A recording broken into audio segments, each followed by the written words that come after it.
나의 자녀들아, 내가 이것을 너에게 쓰면 너희로 죄를 범하지 않게 하려 함이라. 만일 누가 죄를 범하여도 아버지 앞에서 우리에게 대언자가 있으니 곧 의로우신 예수 그리스도시라.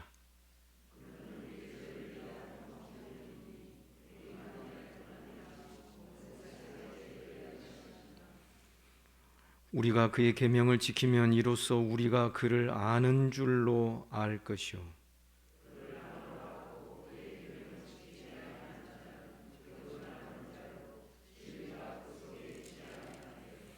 누구든지 그의 말씀을 지키는 자는 하나님의 사랑이 참으로 그 속에서 온전하게 되었나니 이로써 우리가 그의 안에 있는 줄을 아노라.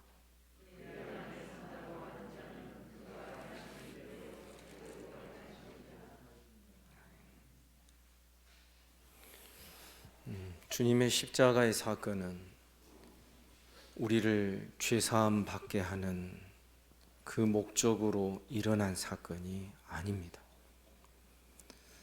죄사함을 얻게는 하지만 그러나 결국은 죄사함이 목적이 아니라 죄사함 받은 후에 우리가 믿음으로 하나님의 번제단을 지나 하나님의 보좌 앞에 나아가 하나님과 교제하게 하기 위함입니다. 그래서 우리가 요한일서 초두에 기록되어 있는 이 교제, 사귐, 하나님은 애당초 우리를 기계적 존재로 창조하지 아니하시고 우리의 인격이 서로 만나고 또 우리가 하나님의 뜻을 알고 반응하고 하나님도 우리 마음의 아픔을 아시고 하나님이 우리를 지켜주시고 이러한 서로 사귐이 있고 이 사귐의 의미가 공유라는 것으로 사도행전 2장에서는 통용으로 나옵니다. 초대교회 예루살렘 교회 성도들이 자기 모든 것을 팔아서 네 것 내 것 없게 서로 통용하였더라. 그래서 이 의미들이 다 같은 것입니다. 교제와 사귐이 그냥 만나서 밥 먹고 재미나게 이야기하고 막 웃고 야 오늘 교제 잘했다. 사실은 그러한 것은 안 믿는 사람들도 재밌어하고 하는 일들입니다. 그러나 우리 성도의 교제와 사귐에 들어있어야 되는 것은 항상 이것이 있어야 해요. 공유되는 것이 있고 통용되는 것이 있습니다. 은혜가 함께 나눠지고 아픔이 있으면 그 아픔을 내가 끌어안고 같이 함께. 여러분 아멘이죠.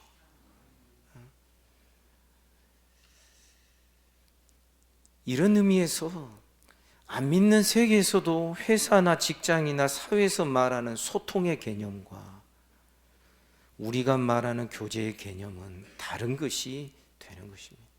형태는 비슷할 수 있습니다.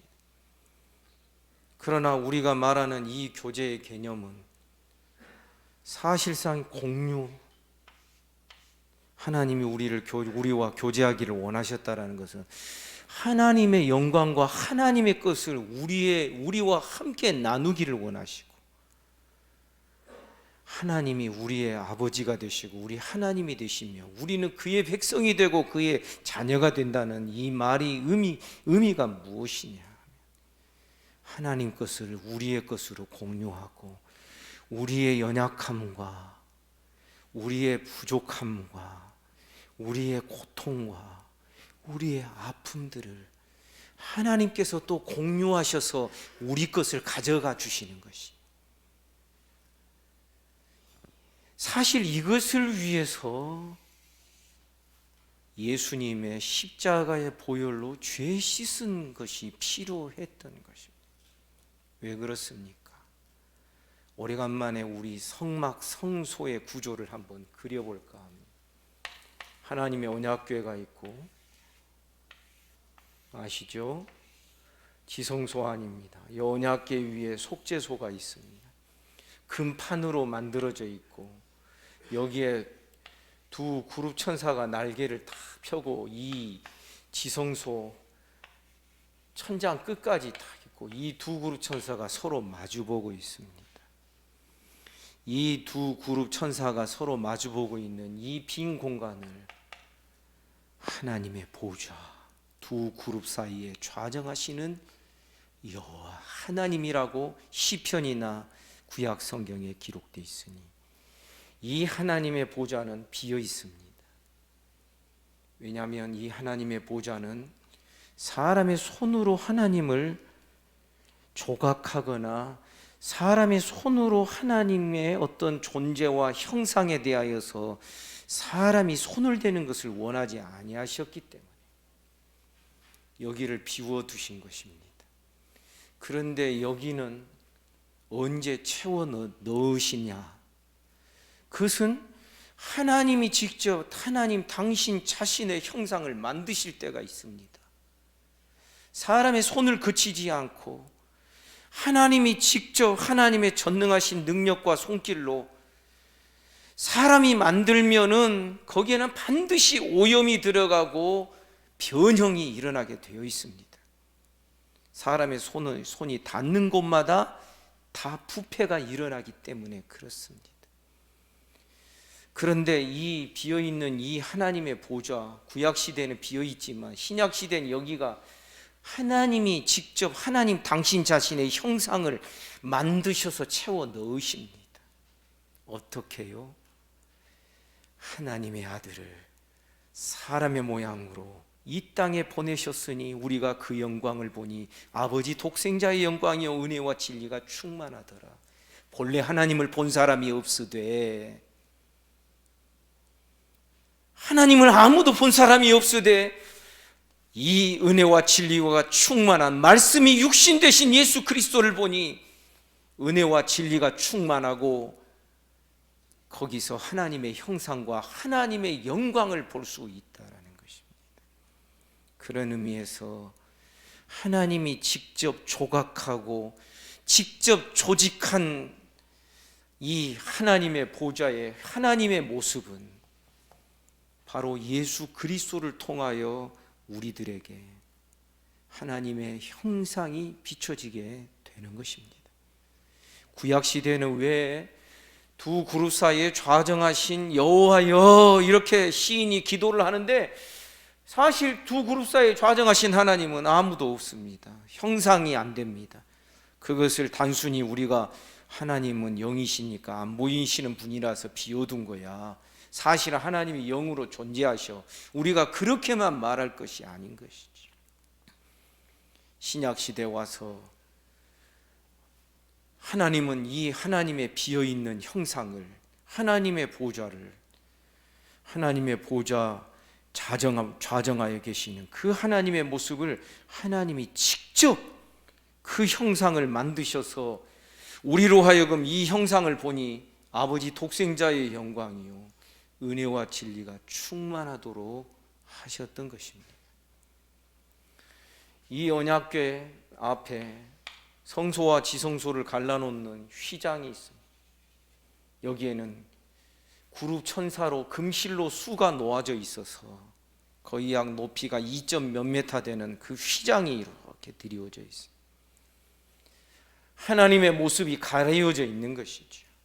여기 앞에 기도를 상징하는 분향단이 있고 여기에 7 금초대가 금으로 만든 금초대가 놓여지게 됩니다. 이 금초대는 각각으로 가지가 분리되어 있는 것이 아니라 가지가 나오고 원줄기 한 대가 되고 그렇게 해서 7 금초대는 7 교회를 상징하는 것인데 그 교회가 가지마다 서로 다른 것을 의미하기도 하지만 결국은 원줄기 대신 예수 그리스도에게 붙어서 하나로 통합되는 교회로 그런 상징성을 가지고서 7 금초대가 만들어져서 세워지게 되는 것입니다. 그리고 여기 오른쪽에는 떡상이 놓이게 되어서 12덩어리의 무교병의 진설병 상이 여기에 놓이게 되고 이것이 성소를 이룹니다. 그리고 여기에도 문이 있는데 여기에는 휘장이 있다. 여기에 휘장과 같은 휘장이 있는 게 아닙니다. 그냥 출입구로, 여기는 이 휘장은 1년에 한 번만 열리도록 되어 있습니다. 그러나 여기 휘장은, 여기에 출입구는 제사장들이 수시로 들락달락하면서 금초대에 불도 켜고 끄름도 제거하고 분향단에서 매일마다 아침마다 가서 분향단에 기름을 공급하고, 그 기름도 제조법이 따로 있습니다. 그리고 너희들이 사가에서, 집에서 이 방식으로 기름을 제조하지 말아라, 하나님은 명령하셨습니다. 오직 성소에서만 사용하는 기름으로 하나님 앞에 날마다 24시간 불이 켜져 있고 향이 올라가는, 그래서 향이 하나님의 보좌로 쭉 나아가는 이런 형태로 성소와 지성소를 이루신 것입니다. 그리고 이 앞에 무엇이 있습니까? 물두멍이 있습니다. 모세 때에는 물두멍이 하나입니다. 그러나 솔로몬 성전 때에는 이 물두멍이 12개 있어서 그 많은 물들이라고 그렇게 표현해서 우리 성경에서는 바다다, 히브리어에는 호수라든지 바다라는 단어가 없습니다. 그냥 많은 물, 이렇게만 되어 있기 때문에 우리 성경에서는 이 솔로몬 성전의 물두멍이 12개가 있으니까 이걸 바다라고 부르는 것이고, 여기에 이제 우리가 잘 아는 번제단이 놓이게 됩니다. 그래서 이 번제단을 기준으로 해서 이 밖에는 성전 뜰 마당을 이루고 있고, 이 번제단 안에는 성소를 향하여 나아가게 됩니다.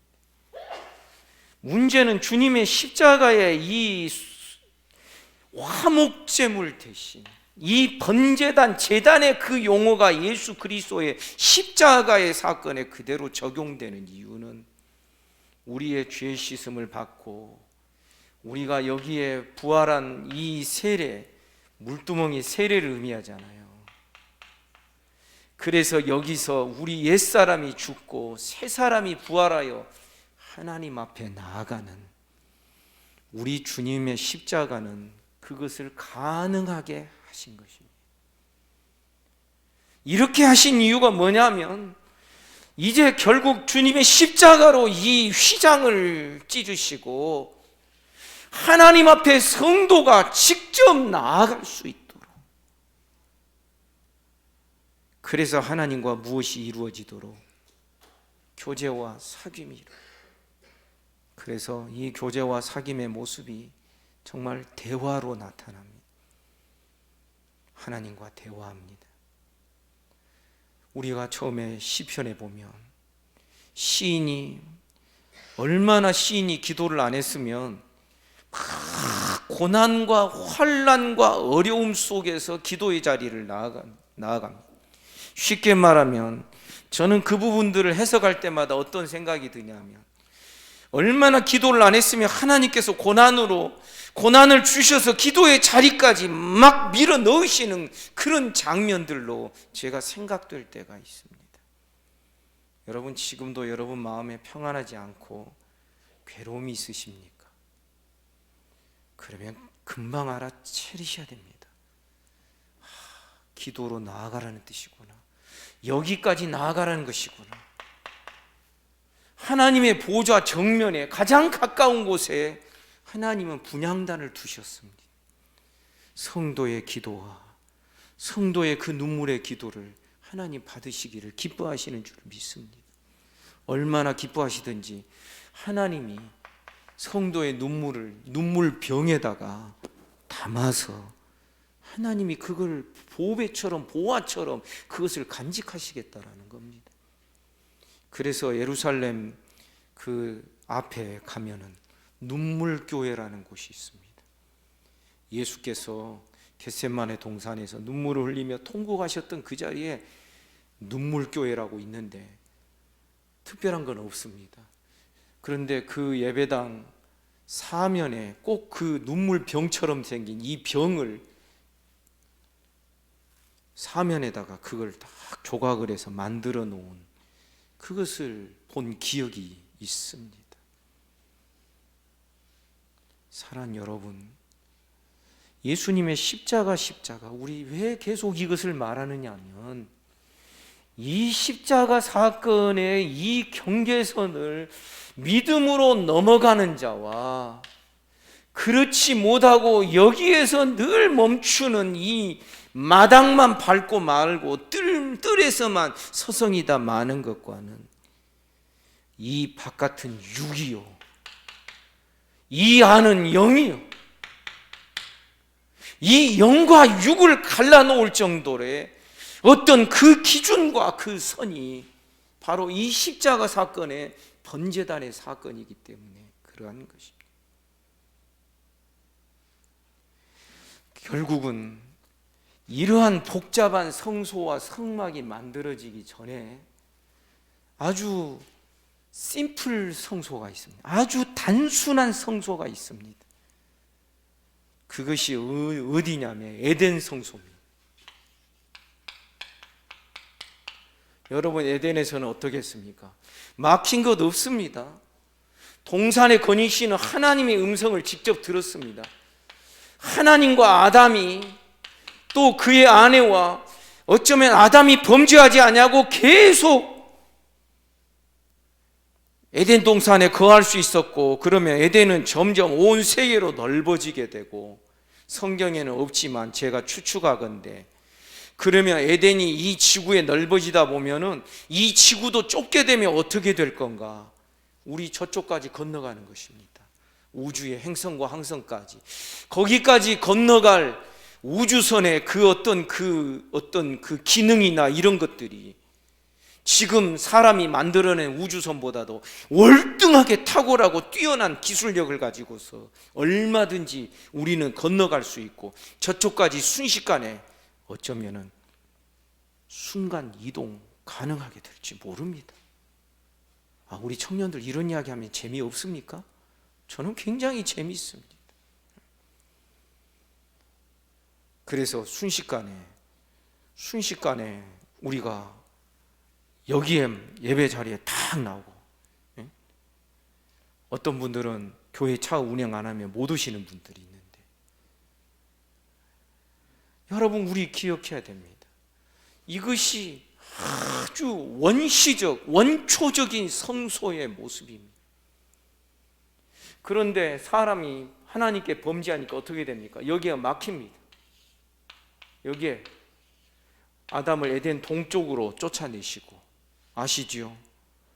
동쪽으로 쫓아내시고 그 길을, 동편의 그 길을 구룹 천사로 딱 막으셔서, 구룹 천사가 사용하는 무기가 두루도는 화영검이라 그랬어요. 그래서 여기에 침범에 들어오는 죄인들은 하나님의 거룩한 곳에, 보좌가 있는 그곳에 들어오는 죄인들은 이 화영검에 의하여 죽임을 당하도록 하나님이 이 길을 막으신 것입니다. 구룹 천사로 말이죠. 이것이 형상화된 것이 바로 이 구약시대의 성소가 되는 것입니다. 왜 이렇게 복잡해집니까? 죄 때문입니다. 죄 때문에 번제단이 필요하고, 죄 때문에 이 물두멍도 필요하고, 죄 때문에 이런 상징들이 필요했던 것입니다. 만일에 죄가 없이 에덴 동산이 그대로 유지됐다면 이것이 가장 기본적인 성소가 됩니다.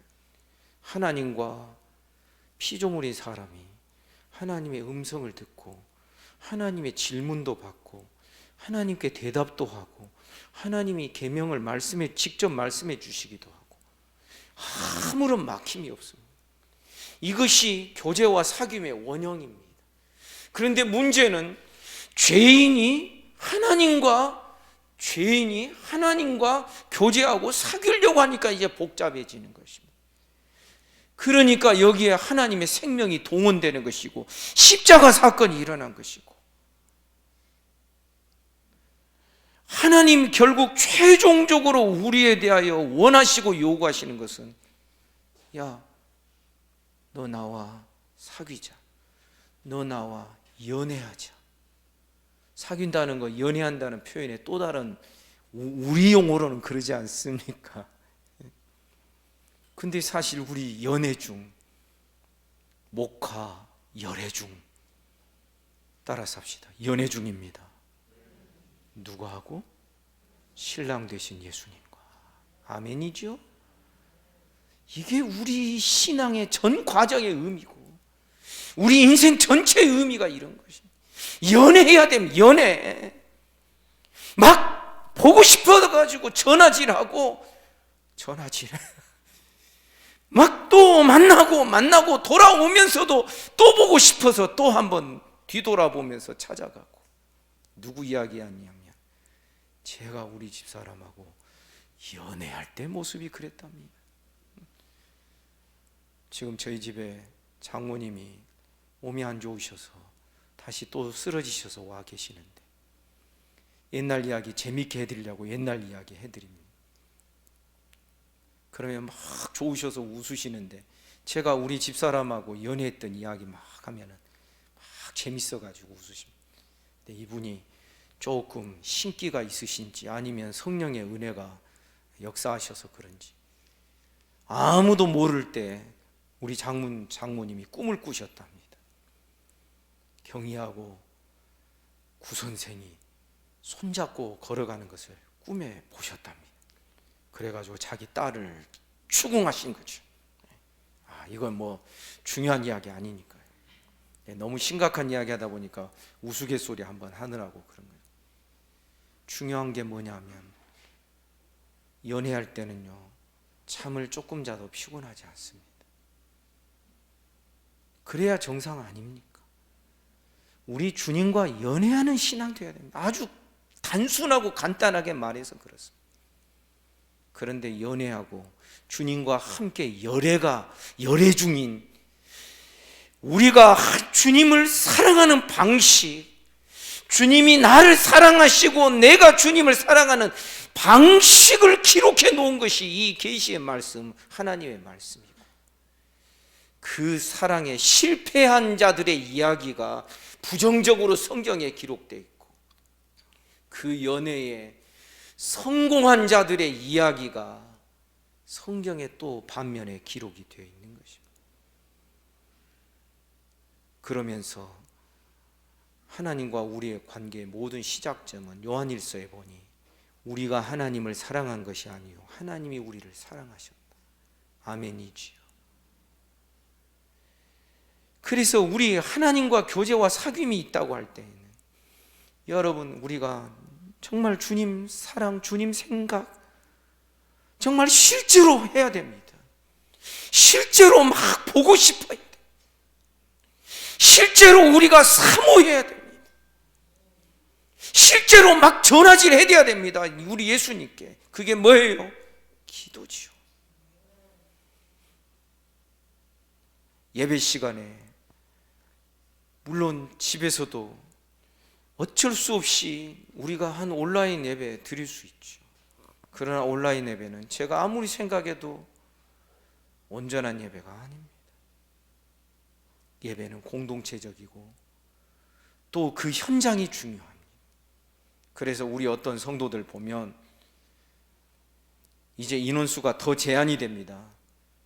내일부터 다음 주일까지 이 딱 일주일 동안 이제 20%로 한답니다. 이건 뭘 뜻한다고 저는 생각하냐면, 그 다음 주부터는 이제는 비대면으로 가겠다는 것이구나. 그것이 이제 막 느껴집니다. 이제. 왜냐하면 갑자기 변화를 크게 주면은 막 힘들어지니까 단계 조금씩 주겠다라는 거거든요. 그래서 우리 성도들은 20%가 아니라 비대면으로 10명입니까? 20명입니까? 그 제한된 숫자만이 이 운영위원들만, 예배위원들만 예배 드릴 수 있다고 할 때, 그럴 때에 우리 아직 몇 명 그래도 참석은 할 수 있다라는 생각에서 막 바쁘게 내 자리 안 뺏기려고 그 오시는 분들이 있는데 그 이야기를 들을 때마다 가슴이 뭉클뭉클합니다. 옳고 그름을 떠나서 마음에 사모함이 있는, 이것이 사귐과 교제와 공유의 감정이 되어야 되는 것입니다. 그런데 문제는 죄인이 여기에 들어가게 되는 것. 이 휘장이 찢어지고 없어지는데, 문제는 한 번 여기다가 데려다 놓았다고 그래서 이 사람이 계속 이 거룩함을 유지할 수 있느냐? 그렇지 않다라는 것을 요한일서 1장이 우리에게 가르쳐 주고 있는 것입니다. 한 번 믿음을 갖게 하셔서 하나님이 십자가 믿게 하시고 여기다 데려다 놓고 성도로 삼아 주셨는데, 문제는 성도라 할지라도 여전히 하나님은 빛이신데 사귐과 교제의 조건이 뭐냐면 동질성이라는 말이죠.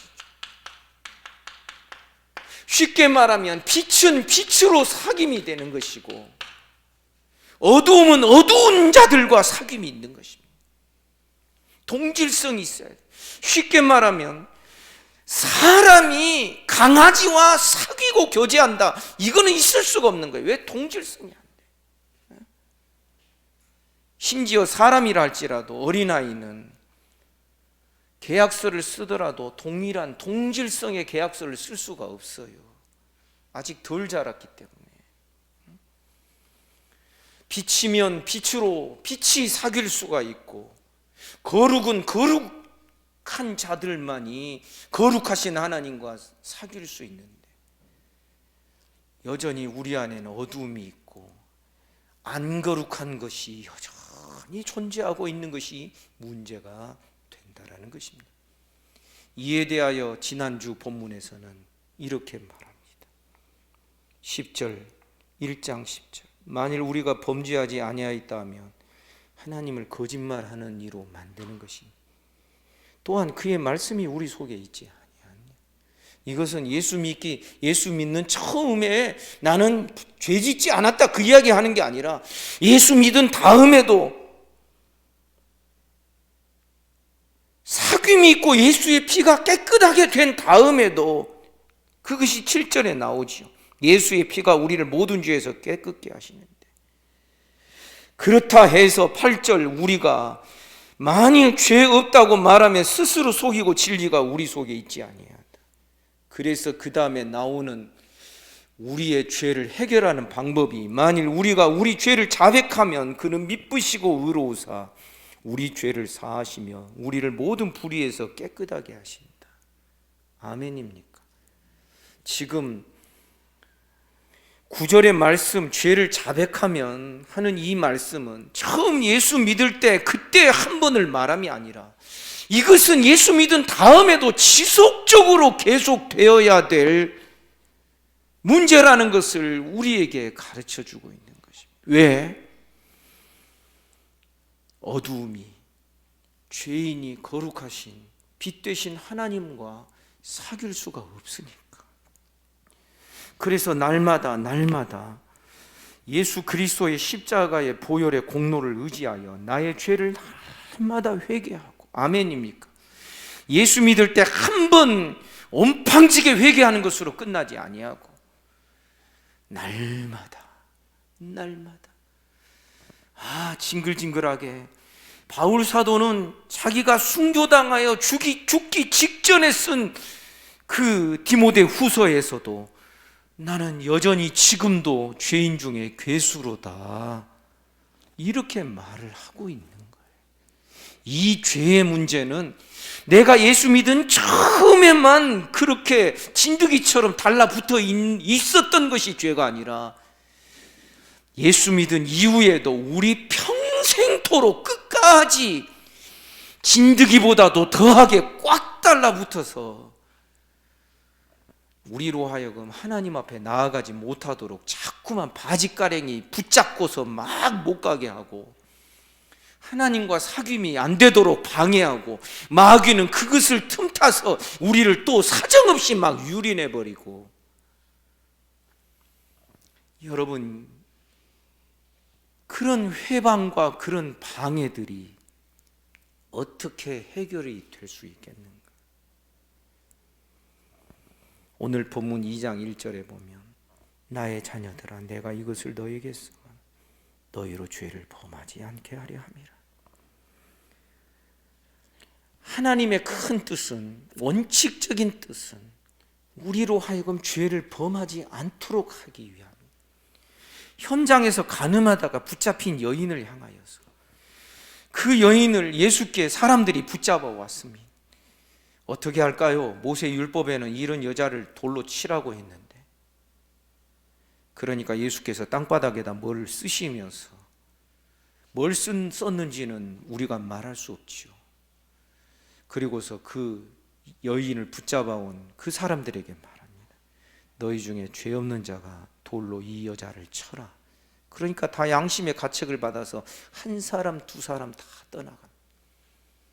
다 떠나가고 나니까 예수께서 여자에게 말씀하십니다.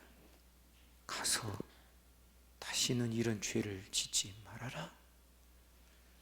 여러분, 죄 안 짓는 것이 우리 정말 어쩌면 우리의 어떤 최종적인 어떤 그 모습이 되어야 할 것이라고 생각됩니다. 근데 문제는 그런 사람이 없다. 그래서 1절 중간에 보면, 만일 누가 죄를 범하였을 때 아버지 앞에서 우리에게 대언자가 있다, 보혜사가 있다. 이 대언자, 보혜사, 중보자를 뜻하죠. 곧 의로우신 예수 그리스도시라. 하나님의 대원칙은 우리를 죄짓지 않는 거룩한 자로 완성시키는 것이지만, 그러나 거기까지 가는 동안 죄 없는 자가 없다. 만일 죄를 범하면 그때마다 우리에게 누구가 있다? 아버지와 우리 사이에 대언자가 있다. 대언자, 이전 성경에서는 보혜사라고 번역을 했습니다. 대언자, 변론자, 변호자를 말합니다. 쉽게 말하면 예수 그리스도의 십자가의 보혈이 우리 죄인들이 여전히 하나님을 믿은 다음에도 지은 죄, 여전히 가지고 있는 죄, 여러분, 죄가 아닌 것이 있을까?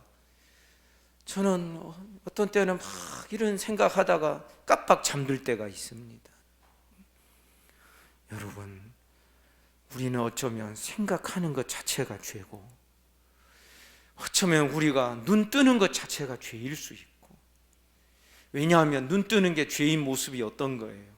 나하고 별로 관계가 안 좋은 사람이 오면 슬쩍 외면을 해요. 모르는 척 해버려요. 이게 죄지 뭡니까? 그러잖아요. 이게 투명하지 못한 거잖아요. 이게 빛 가운데 행하는 것 아니잖아요. 가만히 보면 우리는 눈으로도 죄를 범하고 손도 마찬가지예요. 손으로도 죄를 범할 수 있어요.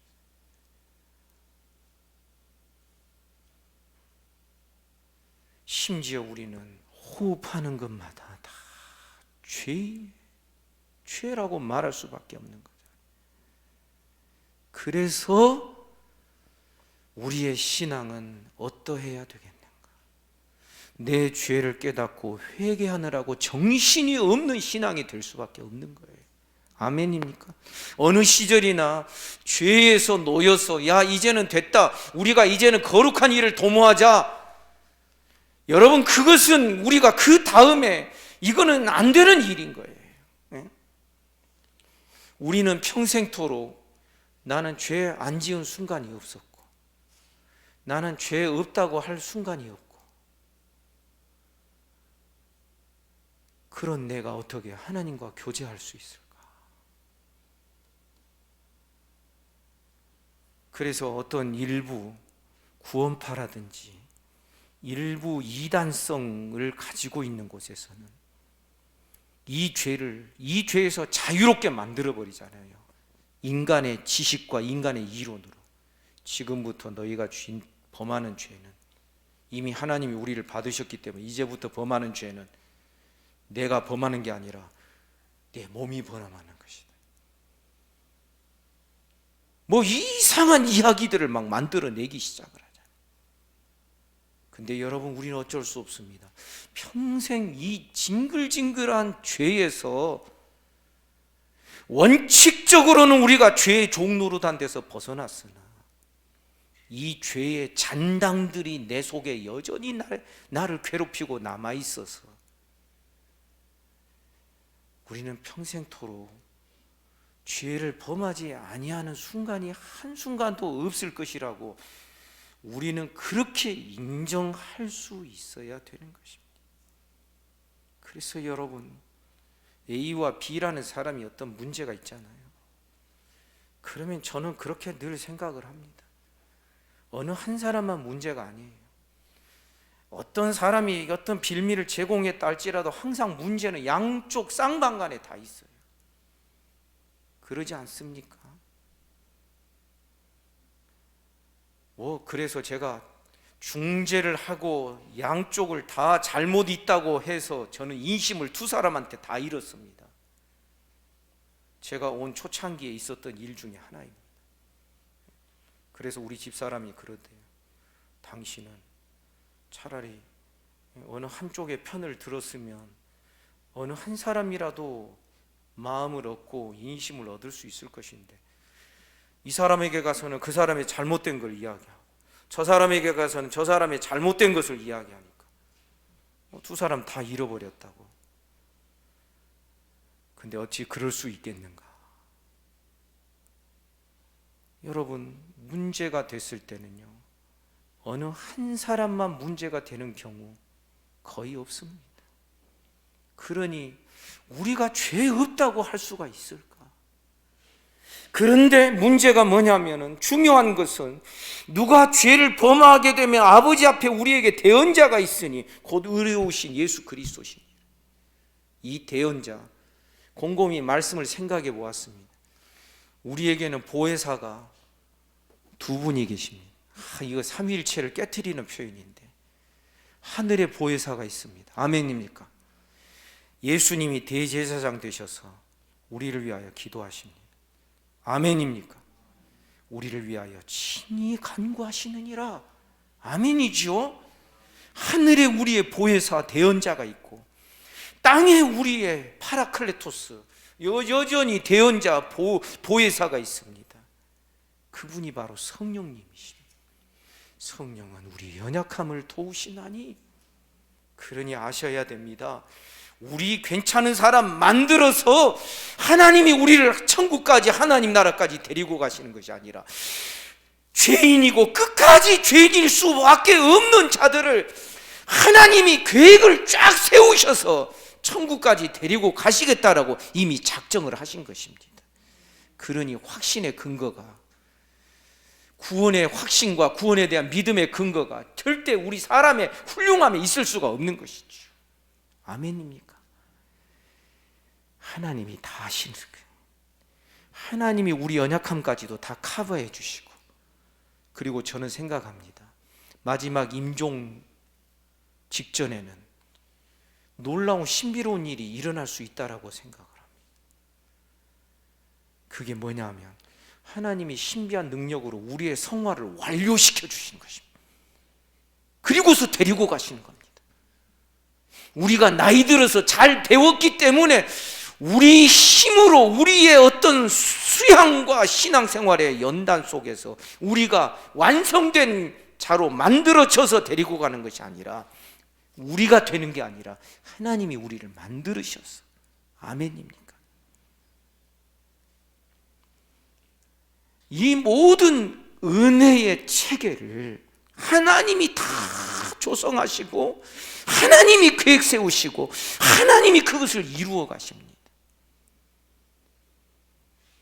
그런데 여러분, 하나님이 하시겠다고 하시는 일을, 하나님이 하셨다고 하는 일을 누가 반대할 수 있겠습니까?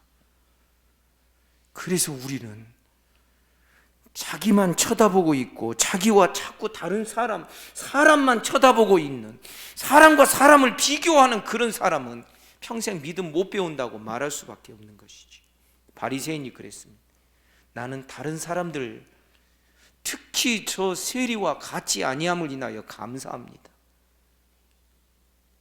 누구를 비교하고 사람과 사람만을 쳐다보고 있다가 이 사람은 의롭다 하심을 받지 못하는 것이죠. 그러나 세리는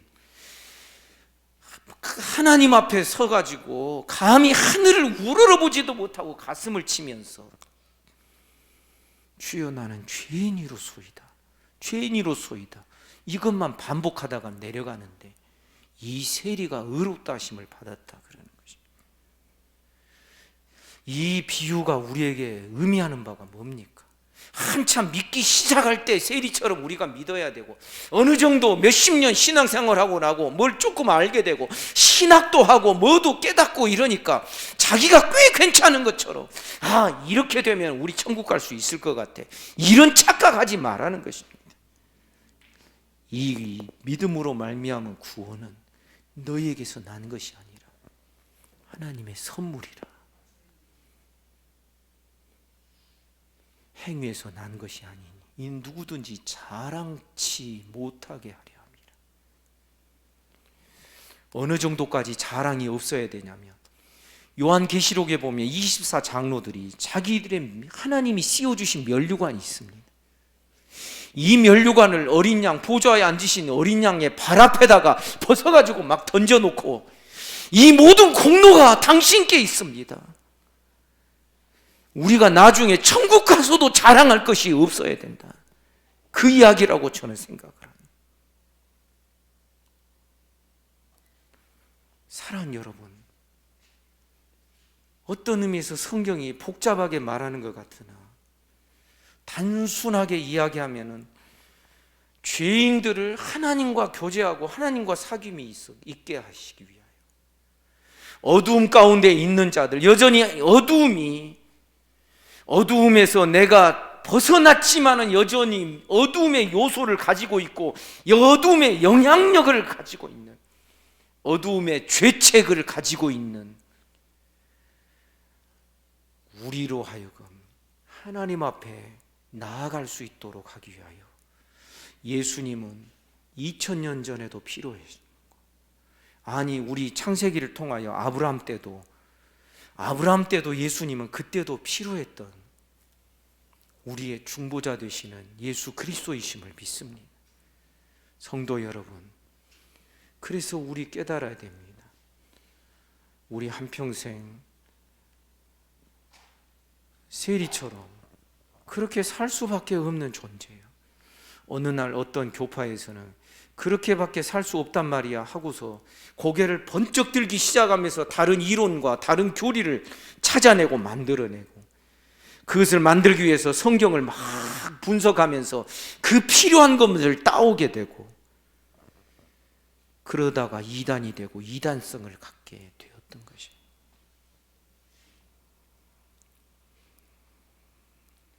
이 절에 보니 그는 우리 죄를 위한 화목제물이다. 우리만 위할 뿐 아니요 온 세상의 죄를 위하십니다. 여기에 온 세상이라는 것은 두 가지로 생각돼야 됩니다. 공간적 세상이 있습니다. 쉽게 말하면 지금 우리가 세상이라고 그러면 여러분 한국, 미국, 아프리카, 일본, 저 북한 다 포함한 이것을 세상이라 부르기도 합니다. 공간적 세상이죠. 그런데 우리가 유념해야 될 것은 시간적 세상이 있습니다. 지금 나 여기에 있을 때뿐만 아니라 내가 2020 몇 년도에, 2030년도에, 40년도에 있을 나의 이 온 세상 안에, 시간적 세상 안에 내가 계속 들어있고 여러분들이 들어있고 우리들 다음 세대 아이들이 계속 그것을 이어가고, 그랬을 때 예수님의 십자가의 보혈의 효능은 이 시간적 세상, 시간적 끝까지 이 복음은 창조로부터 시작하여 아담으로부터 시작하여 제일 마지막 예수님 재림하실 그때까지 거기에 모든 시간 속에 있는 모든 하나님의 백성들의 죄를 다 속할 수 있는, 씻을 수 있는 능력의 보혈이 됨을 믿습니다. 그래서 그렇게 우리가 간단히 말하기도 하죠. 예수님이 나의 과거와 현재와 미래의 모든 죄를 짊어지고 십자가에 달려 죽으셨다. 이거 틀린 이야기 절대 아닙니다. 예수님이 2000년 전에 죽으시고 부활하시고 올라가셨는데 그 효력이 나의 과거와 나의 현재와 나의 모든 미래, 그때까지 효과가 있고 효력이 있다.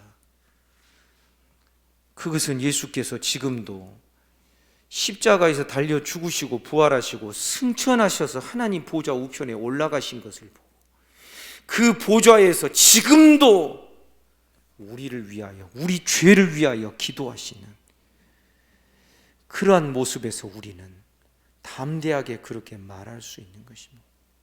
그렇다고 해서 우리 죄를 가볍게 여기고 죄 한번 짓고 또 용서해 주십시오 하면 되지, 이건 또 아니라고 성경이 우리에게 가르쳐 주고 있는 것이죠.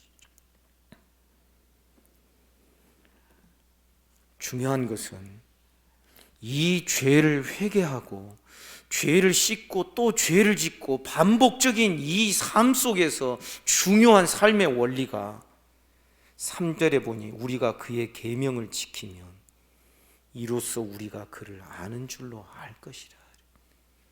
여기에 지킨다라는 것은 순종이라고 우리가 흔히 잘못 생각을 하면 여기에 숨이 막힐 수밖에 없습니다.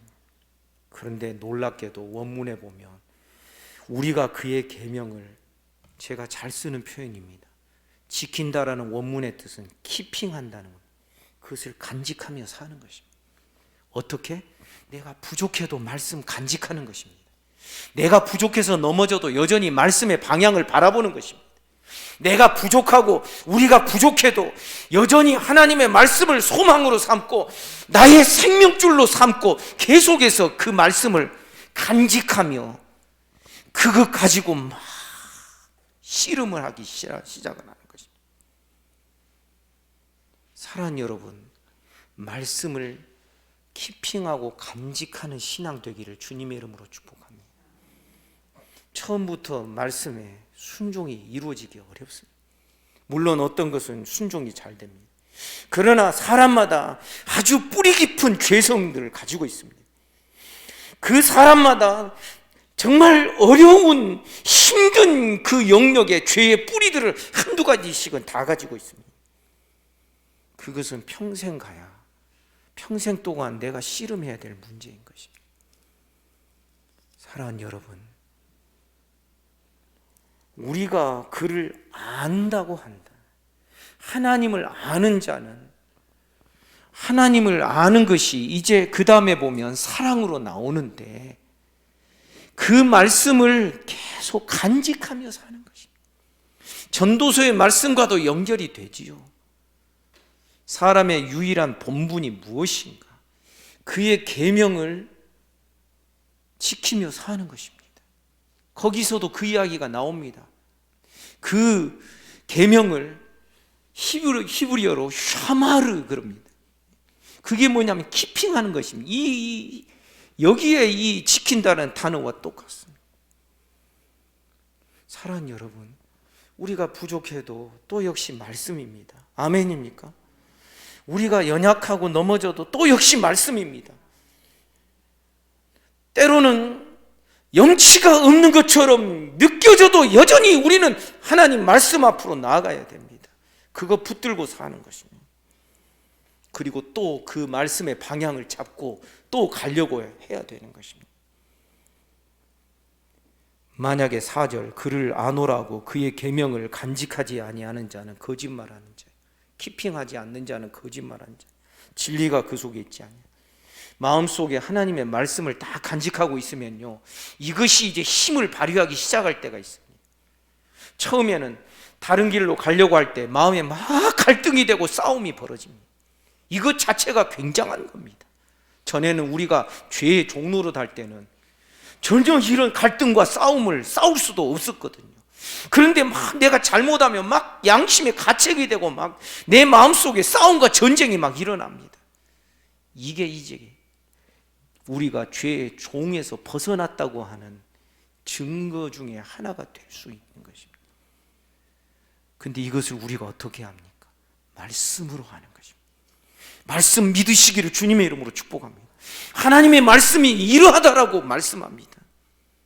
죄인이 어떻게 하나님과 교제할 수 있다고요? 할 수 있다라고 말씀합니다. 그 과정을 설명해 줍니다. 그러면 우리 그렇게 하는 것입니다. 그리고 반복해서 하는 것입니다.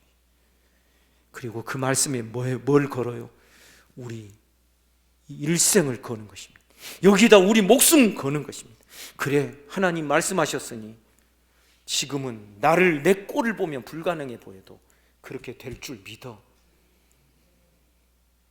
이게 바로 오늘 아침에 제가 말씀드린 그 믿음으로 하나님이 나를 여겨주신 그 믿음을 그대로 적용해서 내가 나를 그렇게 또 여기는 것입니다.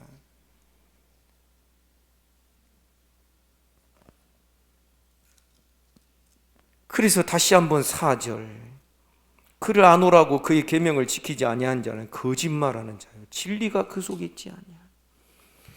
5절, 누구든지 그의 말씀을 간직하는 자는 하나님의 사랑이 참으로 그 속에서 온전하게 되었나니. 이게 지금 무슨 말씀이냐면 하나님의 말씀을 마음에 키핑하고 간직할 수 있는 이것이 보통 일이 아니라는 것입니다.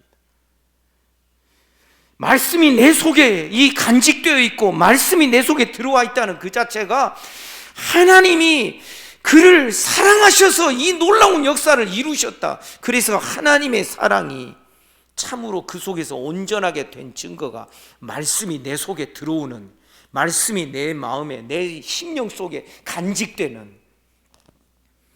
그래서 무엇을 할 때 이거 하면 안 될 것 같은데, 이거 갈등되네, 이거 양심에 이게 좀 거슬리는데.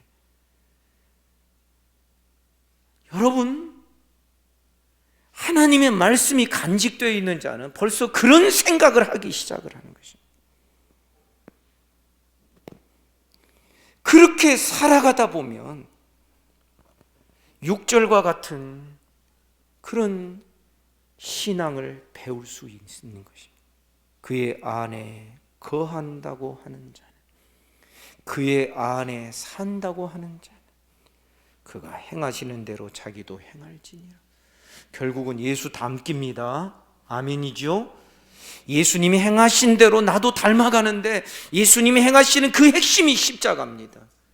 내가 죽는 것이고 부활의 주님과 함께 내가 새 사람, 옛사람이 죽고 새 사람이 사는 것이고, 나를 십자가에 못 박는 것이며 내가 그리스도와 함께 십자가에 못 박혔나니 그런즉 이제는 내가 사는 것이 아니요 오직 내 안에 그리스도께서 사신 것이요. 사랑하는 여러분, 결국 이런 과정이 어떠한 과정이냐면 하나님과 교제와 사귐이 있는 여정이 되는 것입니다. 그래서 하나님과 사귐이 있는 자가 소망이 있습니다. 지난 주일에 제가 말씀드렸죠. 저녁에 고린도전서 1장 10절에 보면 그 고린도 교회 문제 많은 교인들을 향하여서 너희를 그리스도 예수의 날까지는 온전케 하실 거야. 근데 왜냐하면 너희를 불러 그 아들 예수 그리스도와 함께 교제하게 하신 하나님은 미쁘시도다 그랬어요. 주님과 사귐이 있고 주님과 계속해서 주님 앞에 나아가서 내 죄를 자백하며 회개하며 계속해서 그렇게 반복적으로 행할 때에 우리의 심령 가운데 우리에게서 난 것이 아닌 하나님의 은혜로 영광의 모습이 주님의 은혜로 주어지게 되고 거룩의 모습이 조금씩 자라게 되고, 아멘입니까? 이것을 믿는 성도들이 되시기를 주님의 이름으로 축복합니다. 내가 너무 절망적이라 할지라도 하나님의 약속의 말씀에 그 방향의 선을, 그 끈을 우리가 계속 붙들고 나아가는 것이 믿음인 것입니다. 불가능해 보이잖아요. 우리가 어떻게, 여러분, 이스라엘 백성들이 출애굽이 가능했다라고 생각하십니까? 지금 계속 출애굽기 강론하고 있습니다. 완전 불가능입니다. 그러나 하나님은 처음부터 그것을 작정하셔서 말씀하시고 모세조차도 손사래를 쳤던 그 인물을 나중에는 군소리 없이 이스라엘 자손들도 잡음 하나 없이 유월절 절기를 지키면서 엑소더스 출애굽을 하게 되는 것입니다. 사랑하는 여러분, 확신의 근거가 우리에게 있지 않습니다. 주님 바라보기를 주님의 이름으로 축복합니다. 우리의 대언자 보혜사이신 주님을 바라봅니다. 주님의 말씀을 간직합니다. 그리고 그의 행하심을 자꾸 흉내를 내보기 시작을 합니다. 어린아이가 걸음마를 배우듯이 처음에는 삐쩍삐쩍하다 넘어지겠죠. 처음에는 서기부터 하지 않겠습니까? 아니죠. 처음에는 뒤집기부터 합니다. 뒤집으니까 금방 또 알지요. 좀 있으면 기겠구나. 그런데 기지 않고 엎드려가지고 엉덩이만 흔들흔들 합니다. 그러다가 이제는 기기 한두 번 기기 시작을 하니까 그 다음부터는 이제 막 쏜살같이 기어서 막 따라 나오고, 그 다음에 이제 서기를 연습하다가 꼬꾸라지고 또 주저앉고 그래도 막 좋아가지고 서기 연습하다가 이제는 걷겠죠. 어린아이들이 자라는 모습을 보면서 우리 신앙의 과정도 그럴 것이라고 생각을 하지 않습니까?